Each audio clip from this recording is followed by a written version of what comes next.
예수님께서 산상수훈을 마치시고 이제 산에서 내려오십니다. 그러자 수많은 무리들이 예수님을 뒤쫓아 따랐습니다.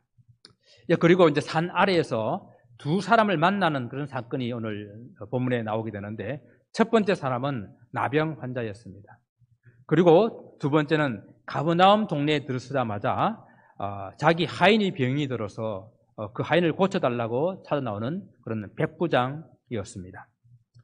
이러한 모습을 바라보게 될 때에 산 위에서는 하나님의 나라의 백성들이 어떻게 살아야 할 것인가, 또 어떤 복을 받을 것인가, 그 천상 복음을 듣는 그런 은혜로운 시간을 보내고 있었지만은, 산 아래 사람들이 살아가고 있는 그 동네에서는 병들고 상처받고 죄악으로 고통 중에 있는 그런 대조적인 모습을 보여주고 있습니다. 그래서 우리는 이 산상수훈의 말씀을 그저 은혜로운 말씀, 그저 복된 말씀으로만 우리가 이론적으로만 듣는 것이 아니라, 그 말씀을 들었을 때에 산 아래 동네, 우리 삶의 현장에 가서 그 말씀대로 살아내야 하는, 실천해야 하는 그러한 말씀이라는 것을 우리가 이 말씀, 그런 말씀으로 받아야 함을 우리가 알 수 있게 되는 것입니다. 주님께서는 하늘나라 복음을 선포하시면서 그 사역과 함께 각종 질병과 연약한 것을 이렇게 고통당한 것을 고치시는 그런 사역들을 하셨는데, 오늘 그 사역 가운데에 두 사람의 간청을, 질병을 고치시는 그런 사역을 통해서 주님이 이 땅에 오셔서 본질적으로 하시고자 원했던 그런 사역이 무엇인지를 살펴보기를 원합니다. 문둥병자, 나병 환자를 고치시는 그런 주님의 모습인데요, 성경에는 많은 그런 병자들이 등장합니다. 그 중에서도 이 문둥병이라고, 나병이라고 이렇게 말하는 것은, 그 나병을 일단 이게 되고 나면은 그 개인과 가족들에게 아주 많은 그런 고통을 주는 그런 병이었습니다. 성경에서 물론 이 명한 이 문둥병, 나병이라고 하는 것은 우리가 지금 현재 알고 있는 그런 나병과는 조금 달라요. 그렇지만은 성경에서 명한 이 문둥병으로 선고를 받고 나게 되면은 그 사람은 종교적으로 부정한 사람이 되고, 그리고 의학적으로도 남에게 전염을 시키는 그런 사람이 되어서 사회적으로 격리되어야 되는 그런 삶을 살아야 했습니다. 그게 레위기 13장과 14장에 잘 기록되어 있어요. 나병 환자는 옷을 찢고 머리를 풀며 윗입술을 가리고 외치기를 부정하다, 탐해, 탐해라고 부정하다, 부정하다 할 것이요, 그 병이 있는 날 동안에는 부정할 것이라. 그가 부정한 즉 혼자 살되 진영 밖에서 살지니라 라고 이렇게 명령하고 있습니다. 성경에 나오는 이 문둥병이 지금으로 말하게 되면 뭐 여러 가지 실제 문둥병도 있고요, 나병도 있고, 악성 피부병, 그리고 어떤 지루성 피부염 같은 거, 아토피 같은 이런 모든 피부의 질환 총체로서 다 이 나병이라고 이렇게 성경은 명하고 있었습니다.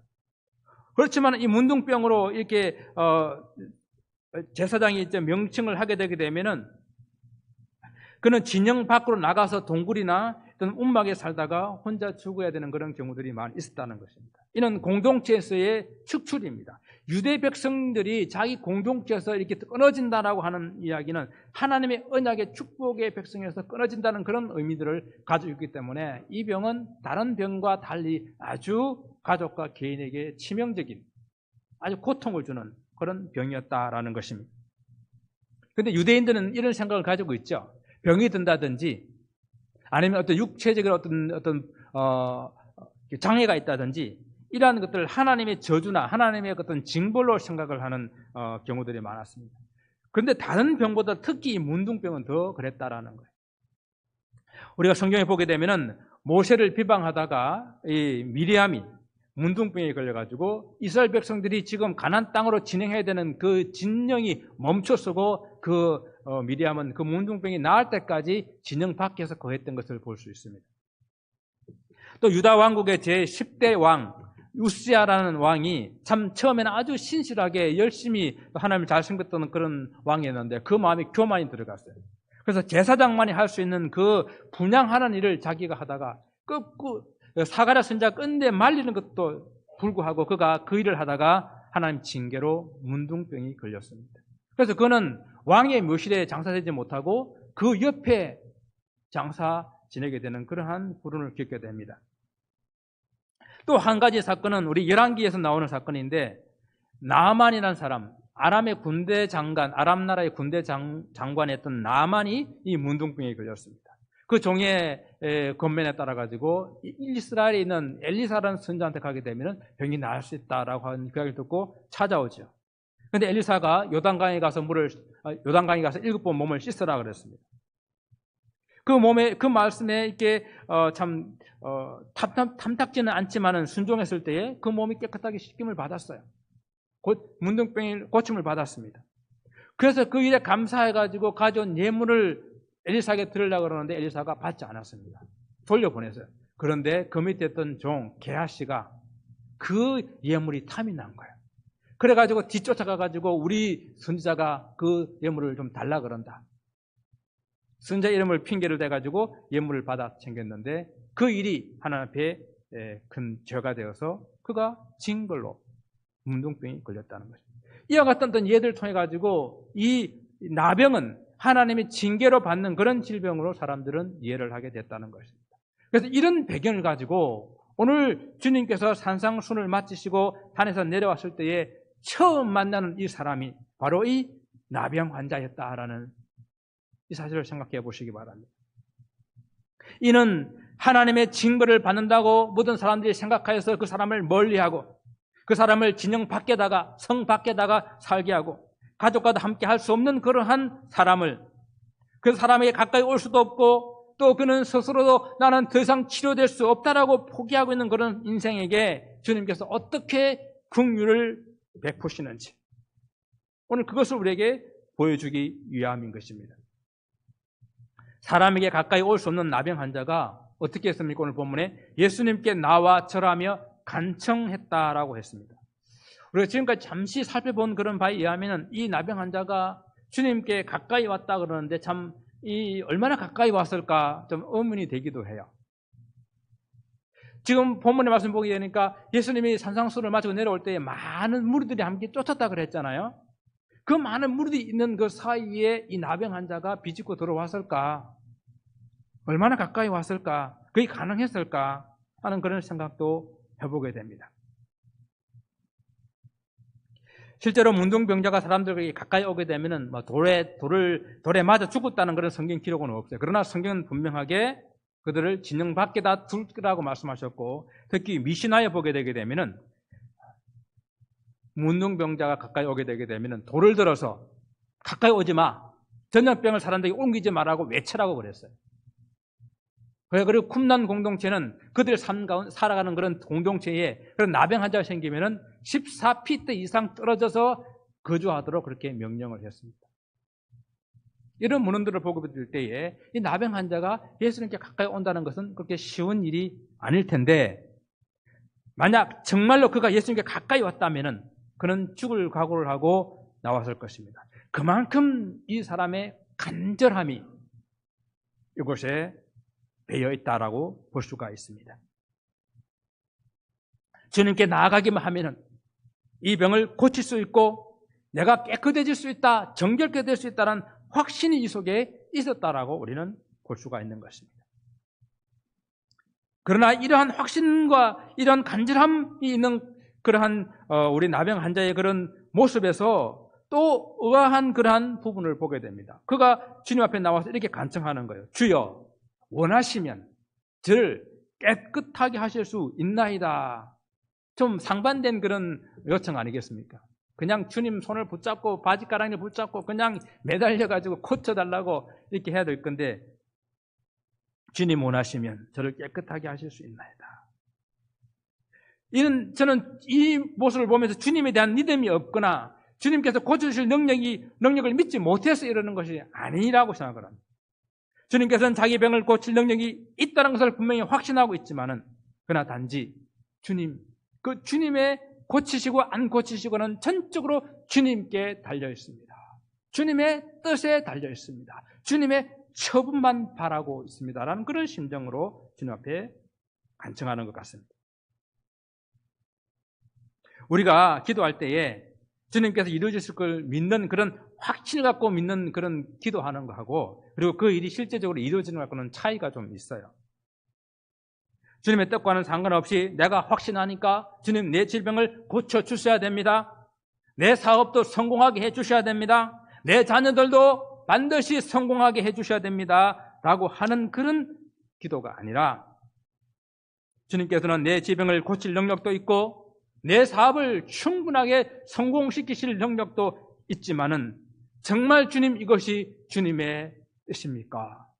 이것이 주님께서 기뻐하시는 일이십니까? 주님께서 내 인생에 가지고 계신 어떤 계획이 있는지를 물어보는 그러한 기도가 바로 오늘 이런 기도가 이런 간청이 아닐까 생각을 해봅니다.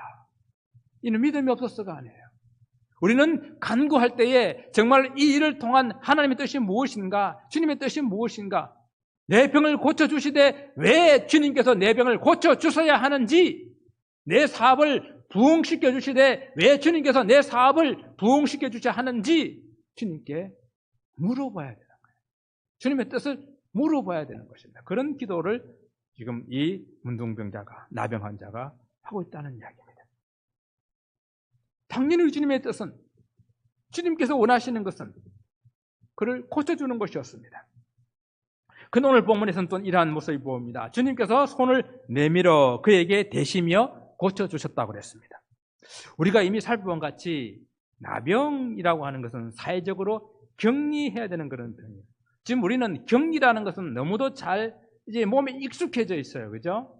사회적 거리, 격리해야 된다. 예, 쿼런틴 해야 된다는 이야기는 우리는 이제 너무 많이 들어가지고, 격리가 뭔지, 떨어져 있어야 되는 것이 무엇인지 잘 알고 있습니다. 그런 병인데, 주님과 좀 멀리 떨어진 곳에 엎드려 와 있었을 것이라고 생각을 하는데, 주님이 만약 가까이 있다 하더라도 주님이 구태여 그에게 손을 내밀어서 만질 필요가 있었을까? 하지만 주님께서는 일부러 가까이 가셔서 그를 만지시는 그런 행동을 하고 계신 것입니다. 병자의 몸에 손을 대심으로써 그는 레위기 5장 3절에 말씀하신 그 율법을 범하게 되는 것이요, 또한 예수님께서도 부정한 몸이 되시는 것입니다. 왜? 부정한 곳에 접하게 되면 모든 접하게 되는 그 사람도 다 부정해지기 때문입니다. 그러나 오늘 주님의 이러한 모습을 바라보면서 주님은 이 병자들을 향한 주님의 그 긍휼 있는 그 마음을 바라볼 수 있고, 또한 주님께서는 단순히 병을 고치는 것에만 있지 아니하고 그 인생들을 질병 가운데 고통당할 수밖에 없는 그 근본적인 원인인 죄의 문제를 해결해 주시기 원하시는 주님의 사역을 여기서 보게 되는 것입니다. 육신의 질병은 고침을 받아도 또 우리는 이런저런 그런 연약함 속에 빠질 수 있지 않습니까? 중요한 것은 그 질병의 고침을 통해 가지고 나를 고치신 그분이 누구인지를 깨닫고 그분을 믿고 구원을 받는 것이 더욱더 중요한 것이죠. 주님께서는 이 땅에 오신 바로 그 목적이 바로 죄로 고통받는 이 땅에 있는 모든 죄인들을 위해서 대속 제물로 자신을 내어주는 것이거든요. 그래서 저는 이 모습 중에서 이런 모습을 보게 됩니다. 구약의 제사를 지내게 될 때에 제물을 가지고 와요. 그러면 제사장 그 제물 위에다가 손을 얹고 기도합니다. 그러면 이 사람의 죄가 이 제물 속에 다 전가되어져서 이 사람의 악함이 다 이 동물 속에 제물에 전가되어서 그 제물을 잡음으로, 그 제물을 죽임으로 말미암아서 그 제물이 이 사람 대신 죽고 그 피를 바름으로 이 사람이 구속함을 받는 바로 그 제사의 모습 속에서 주님께서 이 나병 환자의 손을 대심으로 나병 환자의 그 죄가, 나병 환자의 그 질병이, 나병 환자의 그 약함이 내 속으로, 주님 속으로 다 전가되도록 하고 계신 것이 아닌가, 그런 모습을 보게 됩니다. 주님께서 우리 모든 인생의 질병과 죄악을 그 몸에 짊어지시고 십자가를 지시고 주님께서 우리 죄물을 다 도말하시는 바로 그 모습이 바로 손을 대서는 안 될 사람, 그 사람 위에 손을 대고 주님께서 고쳐주시고 있는 그런 모습으로 비춰지게 됩니다. 그러므로 주님께서는 단순히 병고침이 아니라 이 병고침을 통해서 이 땅에 오셔서 우리를 구원하시고자 하는 그 사역을 하고 계신 것입니다.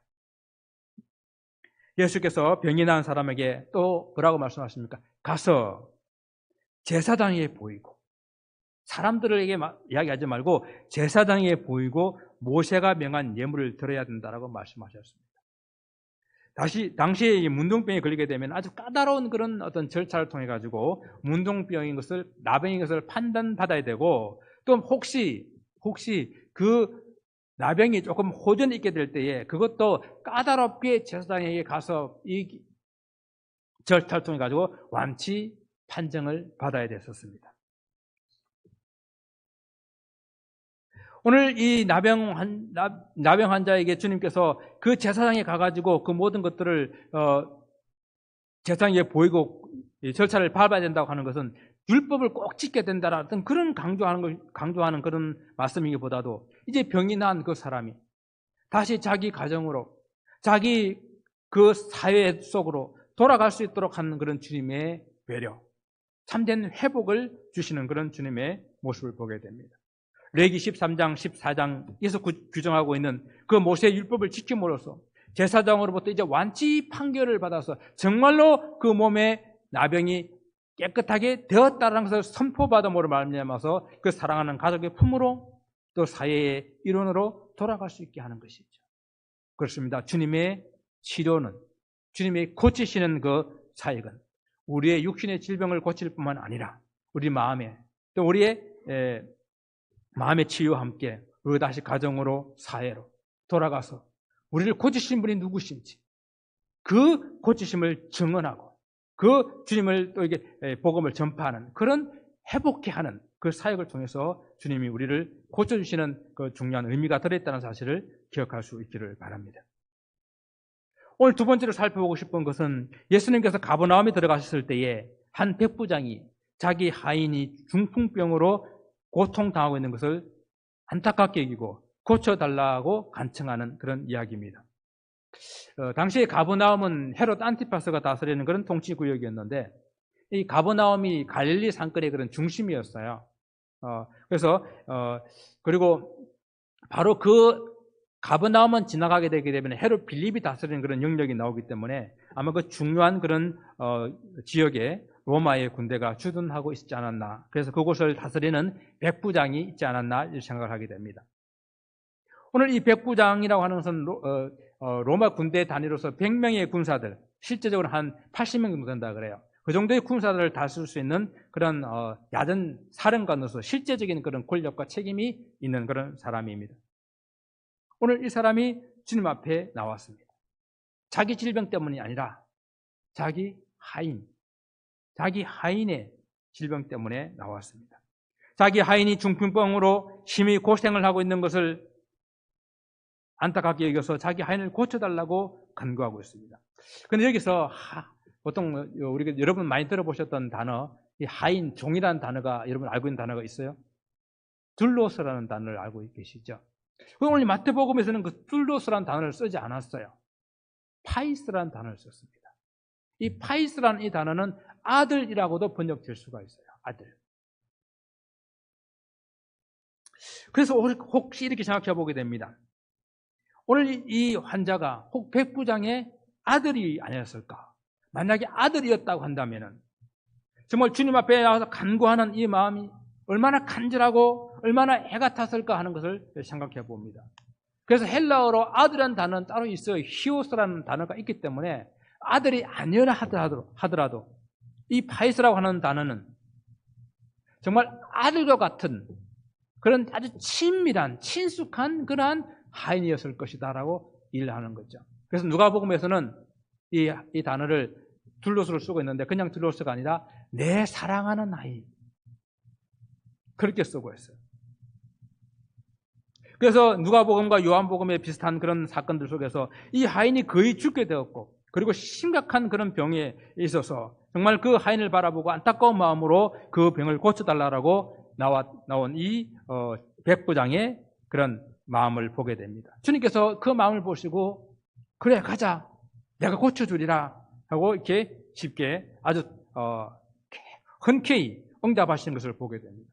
그런데 조금 전에 보았던 그냥 하인이 아니라 아주 아끼는 아들과 같은 그런 하인, 정말 사랑하는 그런 하인, 그런 하인, 그런 종을 위해서 간구하는 그런 긴박한 상황과는 다르게 백부장이 다르게 반응을 하고 있어요. 주님께서 내가 가서 고쳐주리라 했을 때에 오늘 이 백부장은 뭐라고 말씀하시는가 하면은 내게 들어오심을 나는 감당하지 못하겠습니다. 이게 무슨 말씀입니까? 주님께서 자기 집에 들어오는 것을 감당하지 못하겠다는 거예요. 백부장이 주님 앞에 자기를 겸손히 낮추는 그런 모습이라고 볼 수 있겠죠. 백부장은 그 지역의 실제적인 권세, 힘을 가지고 있는 그런 사람이 자기 지배하고 있는 그 민족에 좀 그 큰 이름도 없는 그런 예수님이지만은 그렇지만은 그가 예수님의 메시아 되심을 바라보았는지 그는 그 예수님 앞에서 내가 주님이 우리 집에 들어오시는 것을 내가 감당할 수 없습니다라고 그를 만류하고 있는 그런 겸손의 모습을 또한 봅니다. 그뿐만 아니라 또한 예수님은 유대인이시기 때문에 유대인이 이방인 집으로 들어오는 것은 율법에서 금하고 있는 것이에요. 그 율법에서 금하고 접촉하지 못하고 교제하지 못하고 하는 그런 유대교의 그런 간섭을 그는 잘 이해하고 있기 때문에 백부장이 이 유대인인 예수님을 배려하는 그런 마음이 아닌가 또한 생각을 해보았어요. 예수께서 계속 유대인 종교 지도자들로부터 여러 가지 모함과 비난을 받고 있는 그런 상태에 또 하나의 그런 빌미를 제공하지 않으려는 그런 배려가 아닐까 생각해 보는 것이죠. 그렇다고 백부장이 마음에 간절함이 없다는 것도 아니고 믿음이 없다는 것도 아닙니다. 우리는 이러한 모습 속에서 내 병만 나으면 된다. 지금 내가 이 급박한 이 문제만 해결하면 된다. 나는만 은혜 받으면 된다라는 식의 다소 무례한 그런 믿음 좋은 사람들의 모습을 우리는 한번 생각해 볼 수가 있습니다. 믿음이라고 하는 것은요, 확신하는 것과 교만한 건 좀 다른 거예요.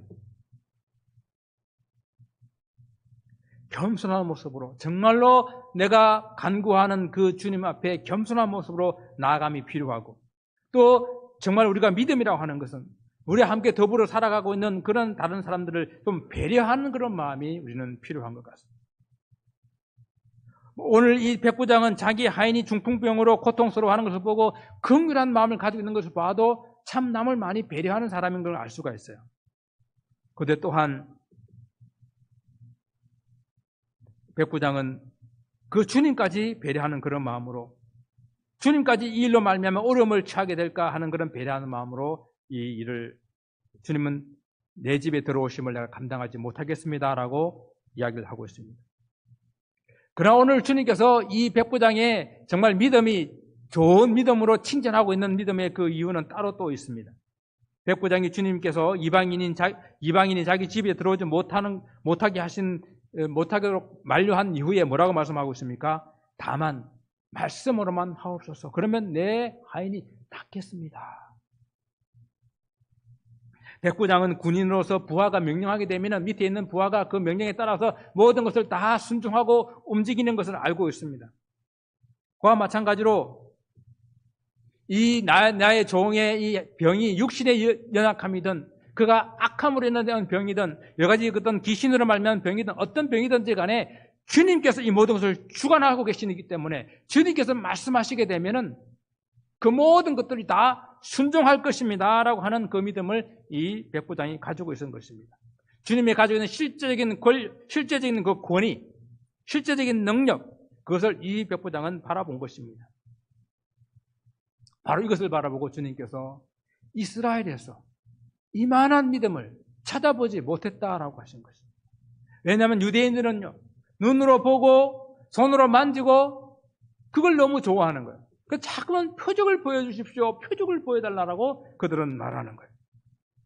그런데 이방인인 이 백부장은 주님께서 말씀으로만 명령하시면은 이 집에 있는 하인이 병이 낫겠습니다라는 그 믿음을 가지고 있었던 것입니다. 여러분, 이 하인이 어떻게 되었습니까? 주님께서 말씀하시는 그 즉시 그 병이 나았다라고 기록하고 있습니다. 주님께서는 가라, 내 믿은 대로 될지어다 하시니 그 즉시 하인이 나았다라는 거예요.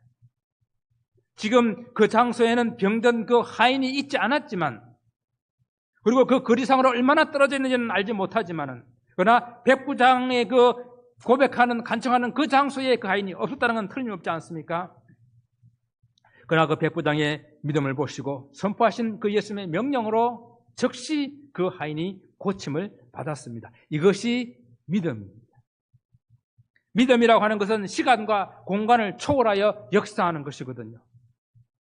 그래서 우리가 누구를 중보 기도하게 될 때에 정말로 이 중보 기도의 능력과 중보 기도를 하나님께서 얼마나 좋아하시는지 여러분들이 경험할 수 있기를 바랍니다. 우리가 이민 생활하면서 때로는 멀리 있는 가족들에 대한 그런 안부가 걱정되고, 또 혹은 가족 중에서 믿지 않는 그런 가족도 있으면 늘 이렇게 마음에 염려되고 그렇지 않습니까? 상관없습니다. 우리는 여기에 있고 우리 가족은 한국에 있어도 우리 여기서 주님 앞에 부르짖고 간구하게 되면은 바로 하나님께서 태평양 바다 건너 한국에서 그 일을 이루어 주신다는 것이 바로 중보 기도, 우리의 기도의 능력인 것이죠. 오늘 이방인 백부장의 믿음을 칭찬하신 주님께서 믿음 없는 그런 유대인들을 향하여 종말론적인 그러한 선포를 하십니다.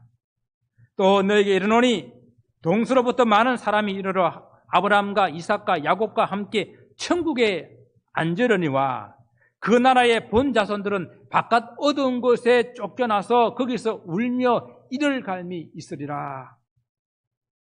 누가복음에서는 남북이라는 말이 첨가되어서 동서남북, 그러니까 이스라엘 주변에 있는 모든 이방 나라를 의미하는 거예요. 지금 주님께서는 엄청난 선포를 하시는 것입니다. 먼저 종말이 있을 그런 천국 장치에 동서남북 사방에 있는 이방인들이 아브라함과 이삭과 야곱과 함께 그 천국의 잔치에 참여하겠다는 거예요. 그리고 오히려 그 나라 본 자손들은 바깥 어두운 곳에 쫓겨나게 될 것이라는 말씀을 하십니다. 유대인들은 이 땅에 사는 동안에도 이방인들과 함께하지 않으려고 이방인과 함께 식사도 하지 않고 이방인의 집에 들어가지도 않고 이렇게 살고 있는데, 그 천국 잔치에서 그 자리에 아브라함과 함께 이방인들이 자리에 앉아있겠다는 그런 선포입니다. 유대인들은 하나님과 그의 나라 그리고 율법 그리고 그 축복은 오직 자기들만의 것이라고 생각을 합니다. 이방인들이 예루살렘에 오는 목적은 그들이 하나님을 보고 부러워하고 하나님이 유대인들을 얼마나 축복해 주는지를 부러워하고 그리고 그 예물을 축하 예물을 갖다 드리는 걸로 생각을 했었어요. 그런데 오늘 본문의 말씀은 축하 예물이 아니에요. 그 천국 잔치에 참여하기 위해 주 앞에 나오는 그런 백성들을 말씀하고 있습니다. 사랑하는 성도 여러분, 오늘 주님께서 두 사람을 고치시는 이 사건을 통해서 주님께서 이 땅에 오신 목적을 분명히 우리에게 보여주고 계신 것입니다. 사람들은 죄로 인해서 하나님 징벌을 받는다고 격리시키고 또 멀리하는 그런 나병 자, 바로 그 몸에 손을 대시고 고쳐주시는 것으로 우리 인생의 모든 연약한 것들, 모든 질병들, 그리고 그 근본적인 원인인 죄를 친히 담당하시고 해결해 주시는 그 사역을 우리에게 보여주신 것입니다. 또한 이방인인 백부장의 믿음을 칭찬하시면서 오히려 아브라함의 후손들이라고 자랑하는 유대인들은 천국잔치에 참여하지 못하고 바깥 어두운 곳에 쫓겨나게 될 것이라고 말씀하시는 이 사건을 통해서 하나님 나라는 인종이나 민족이나 신분이나 그 어떤 외모적인 그런 모습이 아니라 오직 믿음으로 들어가게 된다는 것을 우리에게 보여주시는 주님의 사역을 나타내 주시는 것입니다. 주님께서 병자를 고치시는 이 사역을 통해서 오늘 우리들에게 말씀하시는 주님의 그 분명한 음성을 들을 수 있기를 바랍니다. 주님께서 병자들을 불쌍히 여기시며 육신의 질병을 고치시는 이 사역은 육신의 질병뿐만 아니라 때로는 마음의 질병들, 또한 영혼의 질병들까지 고치시기를 원하십니다. 그리고 우리 영혼을 하나님 나라로 인도하실 수 있는 유일한 그리스도가 되신다는 것을 그 사역을 통해서 선포하고 계십니다.